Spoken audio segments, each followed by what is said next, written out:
Okay, so Scandinavian landscapes can be split into the three nations that make up Scandinavia.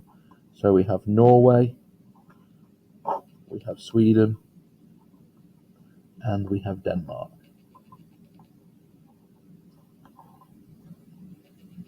Okay, let's start with Norway. So Norway is the most northern of the three. It also has the most mountains, and some of Norway is very close to the Arctic Circle.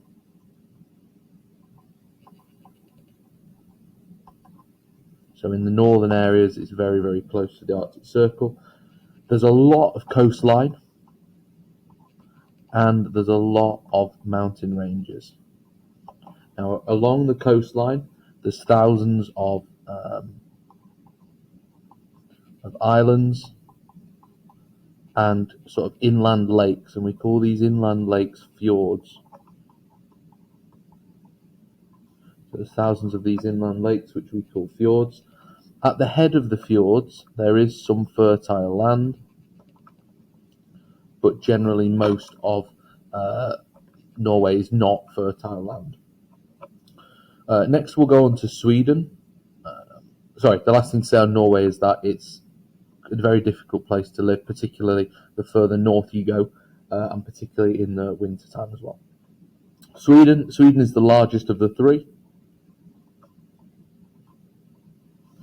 It has many forests, it has many lakes, and as we'll see with food a bit later on, people are reliant upon hunting and fishing in Sweden.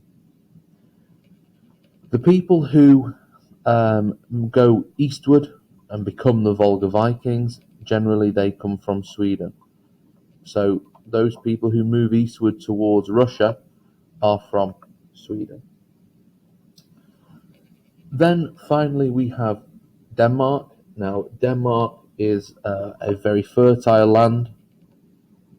It's a relatively flat land. It has sort of gentle rolling hills.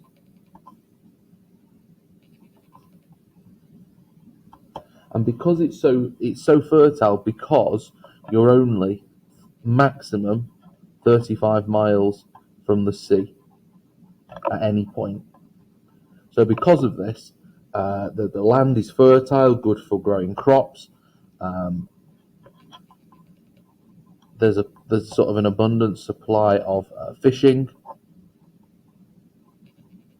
seafood, and the most common fish that they eat is herrings. Denmark's the smallest of the three, so I'll just put that there. Denmark's the smallest of the three, and it is the most densely populated as well, because it's further south, so the climate is more temperate. So it's got a better climate to live, to grow food, and so on.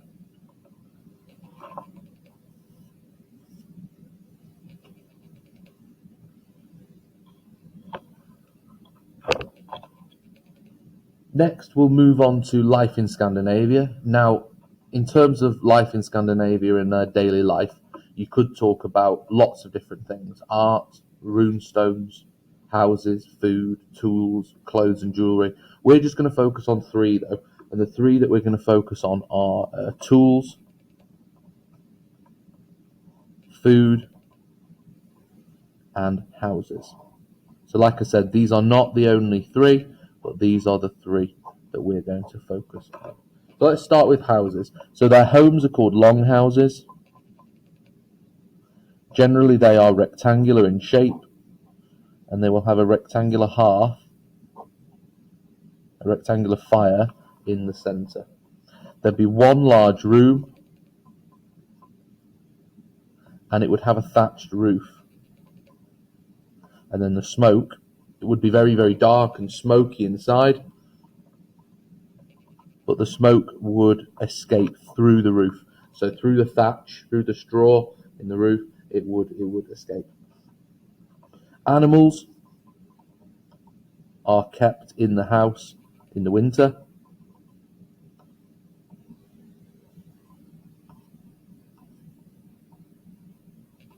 And then if you're analysing here why longhouses are so important, for instance, if you got like a clear and organised summary question on life in Scandinavia or daily life, and you wanted to talk about houses, they're really important because they're key for survival.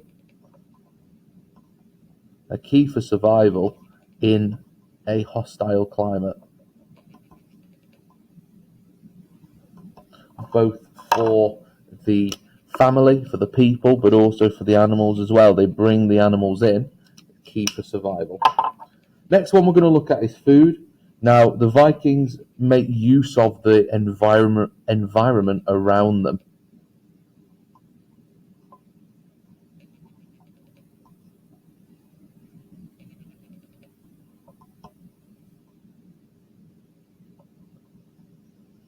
So, if you live in Denmark, you will farm and fish. If you live in, say Denmark, you will farm and fish. If you live in Sweden, generally you will hunt in the forests and fish.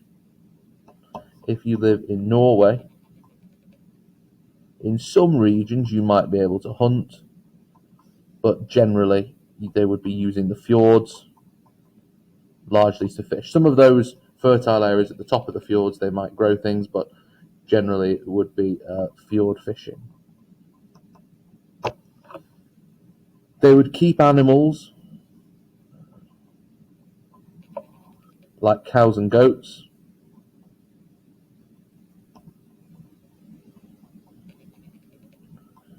And in the winter, because gathering food would be more difficult in the winter, they would salt or pickle or cure the meat or fish so that it would last through the winter. So they do that in the summer to last them through the winter.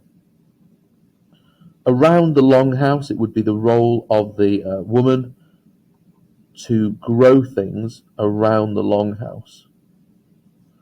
So cabbages, onions,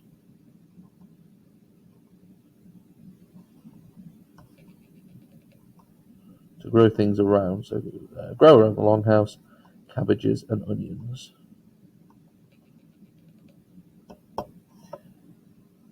If we're analysing here, we're going to use diversity to discuss food. The Vikings make use of the environment around them. They eat different food dependent on their region or their location. Like I said, so if you live in Sweden, you're going to be hunting and fishing. If you live in Denmark, you're not going to be hunting because it's flat and there's not really any forests or hills. You're going to be mountains. Sorry, you're going to be farming and fishing. They eat a lot of seafood in all three. Most common, like we said earlier, is herrings. Pickled herrings is sort of like a Scandinavian delicacy still today. Final thing is tools. Wood was important. It was widely used for many different things, for building longhouses, but also for equipment at home. So bowls, spoons, sort of simple equipment like that, household equipment.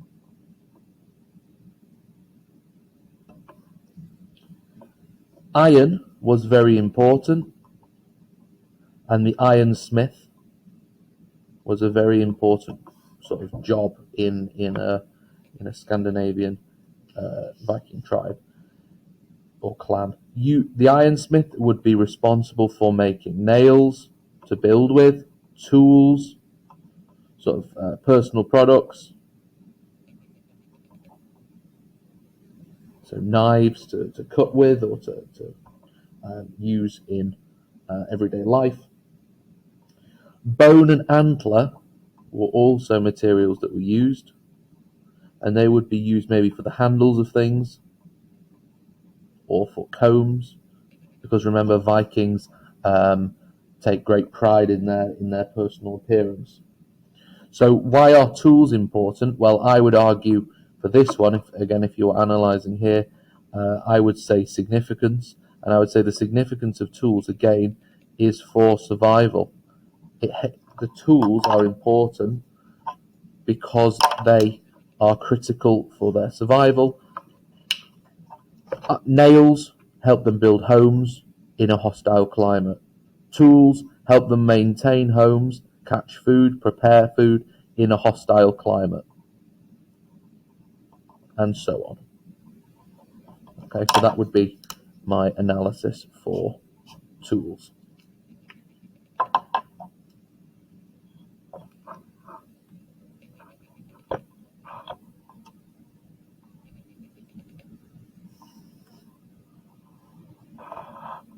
In terms of Viking society is quite advanced for its time.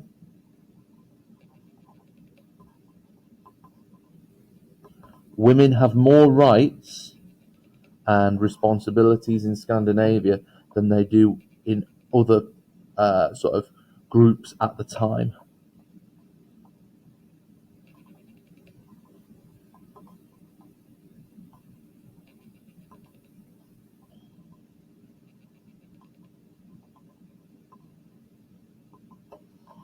Society is very democratic and very structured, and we'll see that element of democracy later on when we talk about law and order. There are four main social groups. At the top, we have the kings. Now remember, the kings come in later. They control the land.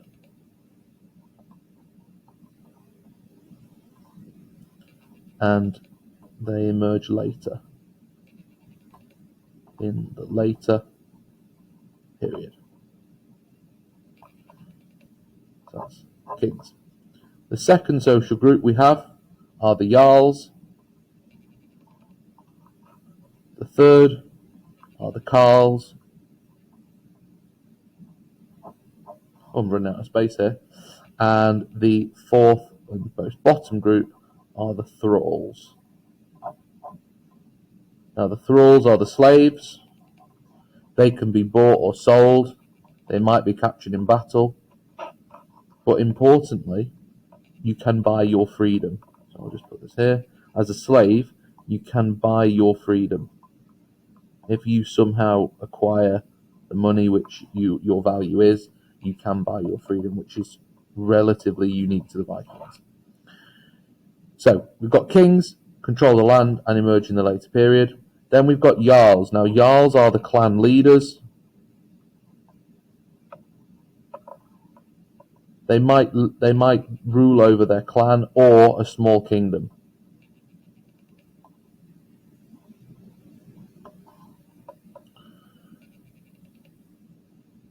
Then we've got the carls. Now the carls are the majority of Norsemen.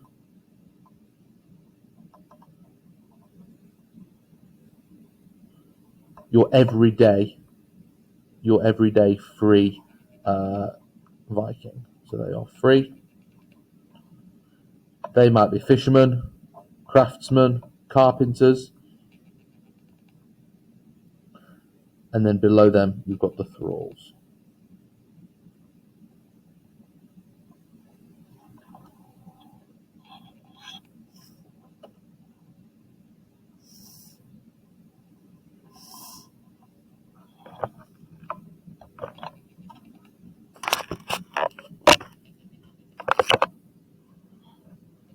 Next, we'll look at trading towns.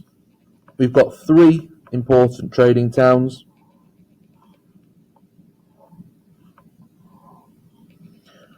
The first is Hedeby, which is in Denmark. Hopefully you'll remember that Hedeby is the place that the German kingdoms captured from Harald Bluetooth and then was recaptured by Svein Forkbeard. So Hedeby in Denmark, Kaupang in Norway, and then you've got Birka in Sweden.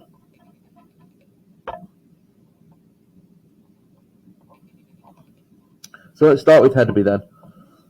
Hedeby is the largest of the three. It becomes heavily fortified in the later Viking period.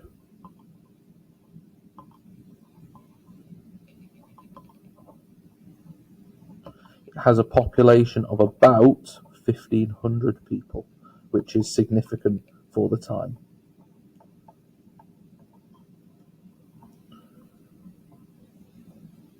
Kaupang has a population of only 600.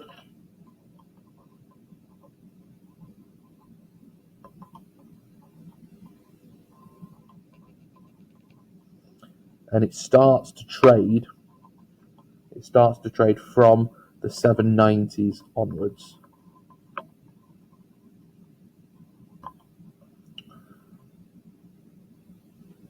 Finally, you've got Birka.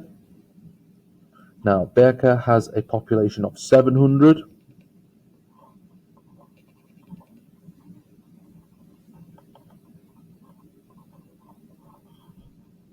And that starts to trade from around about 750.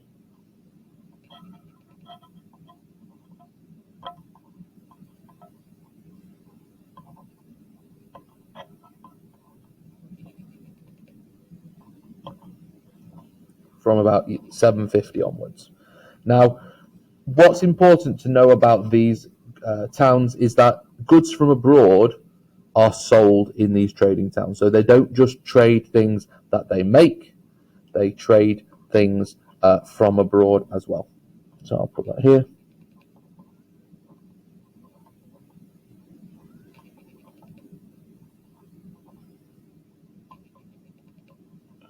They would be selling goods that are made in each of the towns, but they'd also be selling from other places as well.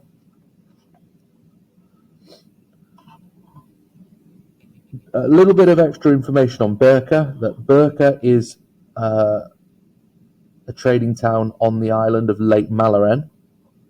So it's on Lake Mälaren. And Lake Mälaren leads directly into the Baltic Sea. So that gives great access to Russia.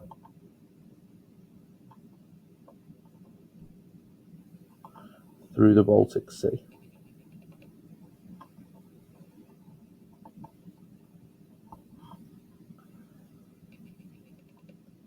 A bit of extra information on Kaupang. Kaupang you access through a fjord called the Shining Hall.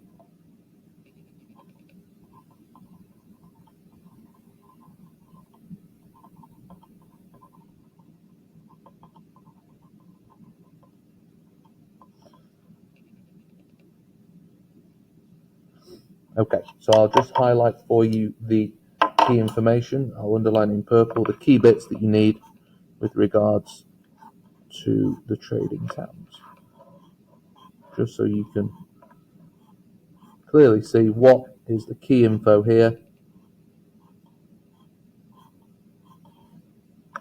There we go.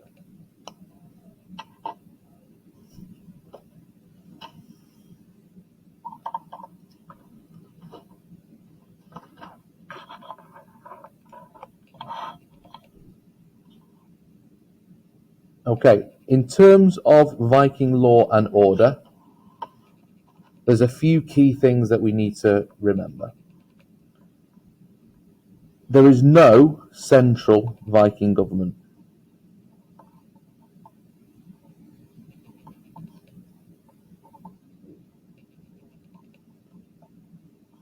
Each clan rules itself. Each clan has its own laws, its own sort of way of doing things. There's no centralized Viking government. The other thing to say is that the Jarl is assisted by the Thing. Now we'll come on to what the Thing is in a minute, but this shows that the Jarl does not rule completely alone. It's a very democratic system. and the thing is the gathering where free men make decisions. So the Jarl is assisted by the thing. The worst crimes mean that you're outlawed. An example of that is Eric the Red.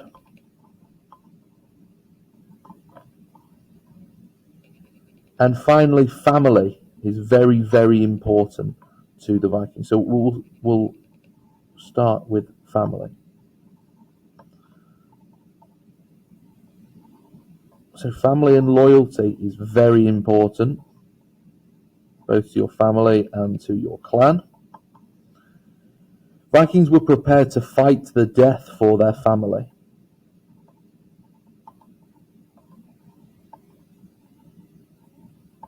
They're prepared to fight to the death for their family. And it was all about honor. It was crucially about honor and honoring your family and your family name. However, Viking law and order is important to stop this from happening. So let's talk about what the thing is now. So the thing is an open air meeting where all free men would gather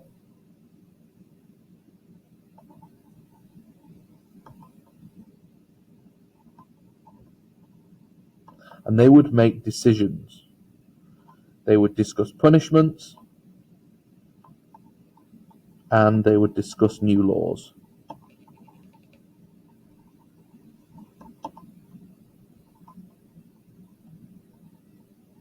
So it was almost like an outdoor free parliament /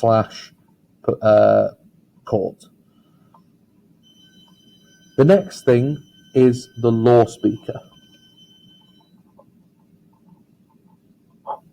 Now the law speaker, he memorizes all the laws. No laws are written down. There are no laws that are written down, and every year he will recite the new laws and the old ones as well. And this would be done at the Law Rock. So everybody would go to the Law Rock and they would listen to the new laws. The most common punishment was being outlawed. So the most common punishment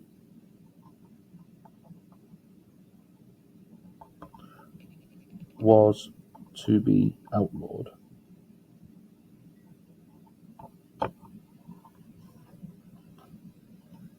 So I'll pick out some key points there for you. No central Viking government. It's democratic. Family and loyalty is very important. The thing is an open air meeting. And the law speaker is the person who memorizes all the laws and recites them.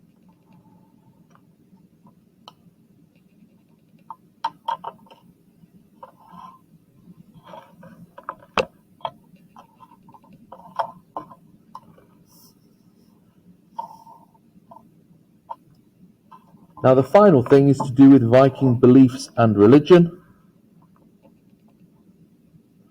The Vikings believed in their own gods.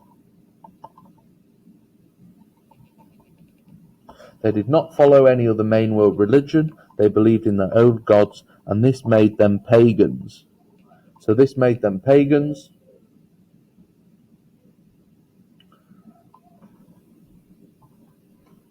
They believed that the universe was made up of different realms. So if you remember the tree, the Yggdrasil tree,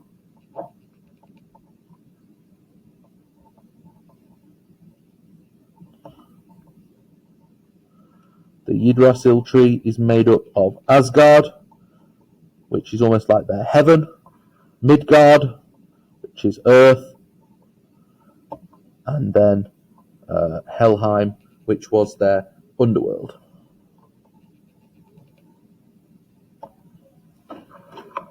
Now, Asgard was the home of the gods,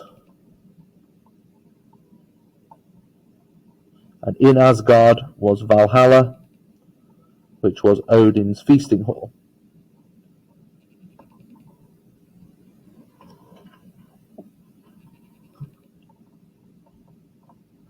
Midgard was Earth, home of the humans.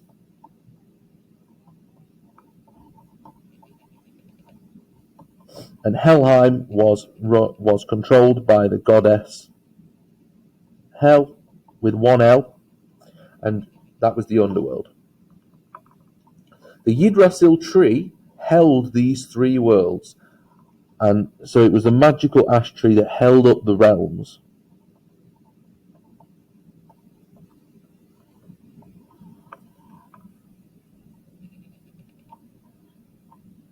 Now, if we just focus specifically on Valhalla,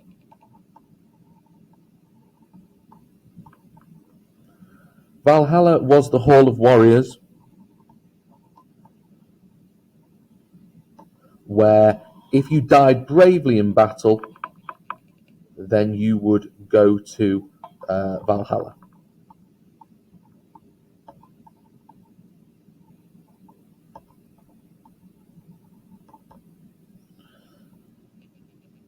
The idea in Valhalla was that you would fight all day and then feast all night. If we're doing some analysis here on Valhalla and about how this changes their belief and their attitude, it gives them a fatalistic attitude. They go into battle not afraid of death, because they know that if they die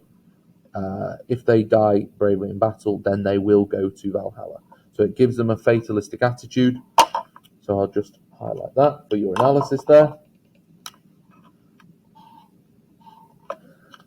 And linking in with a fatalistic attitude, the idea of Ragnarok also gives them a fatalistic attitude. Ragnarok is where the world will be consumed by fire. It's a final battle with fire, where the world will be basically consumed by fire.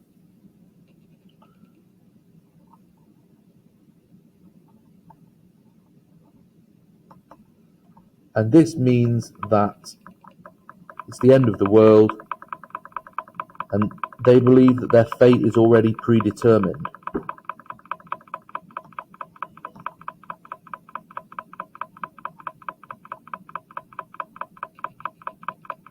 So their fate is already predetermined, so as a result, this gives them again a fatalistic attitude.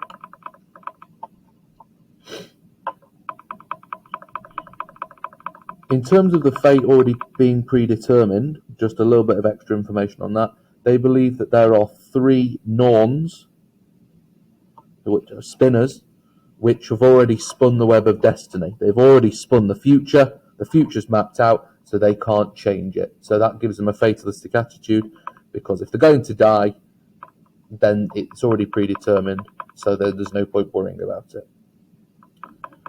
The final thing we're going to do on beliefs and religion is we're just going to look at a few of the key gods. So some of the key gods, we've got four that I want you to know.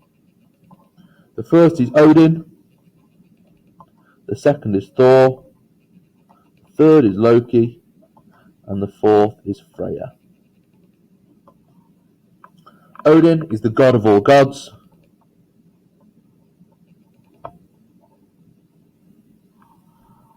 Thor, he is the son of Odin, and he is the god of lightning.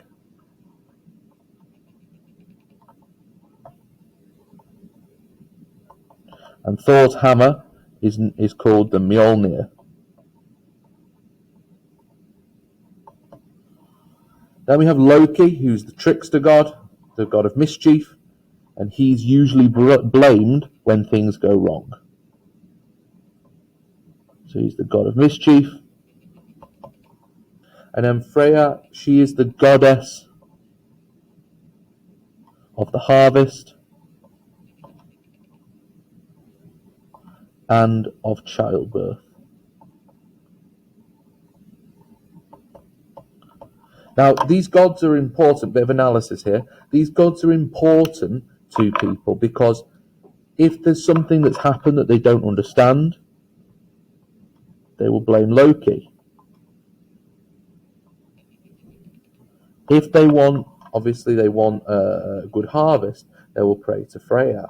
Or if they want a safe childbirth, again, they will pray to Freya.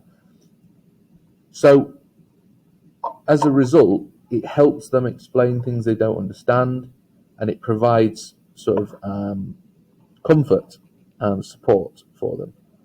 So, the gods are very important to the Vikings.